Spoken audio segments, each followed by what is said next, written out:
Ayan nga pala si Mamu may dala namang mangga at yelo. Mukhang alam ko na ang ibig sabihin niyan. It's Shembot time na naman. Isang araw pa nga lang nakakalipas at eto na naman ang mga senior. Abay dumating na sila dito may bit-bit na tirang Shembot. Galing na daw sila sa birthday at dito nila itutuloy ang inuman. Habang yung dalawa nga ay nagsisimula na, ayun ang isa, nagpapabaga at mag-iihaw daw sila. At syempre, ito na naman ako, nakikipulutan ng mangga. Hindi nga nagsindi ng maayos ang kaninang pabaga. Ayan nga at nagtulungan na sila. Ari ang isang iri ay hindi ko alam kung anong balak gawin doon sa tablang hawak niya.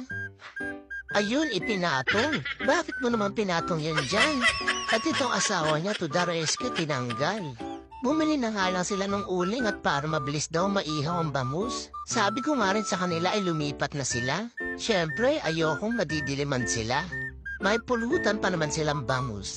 Naisip ko na nga mabibitin sila doon sa tirang Shembot. Kaya't ayan nagpatimpla na. Eto na naman ako, sindi-sindi. Basta para sa mga senior, go! Eto na po ang order niya. Ayan nga't walang balak tumayo ang mga senior. Kaya inutos na lang nila sa atin na Lin.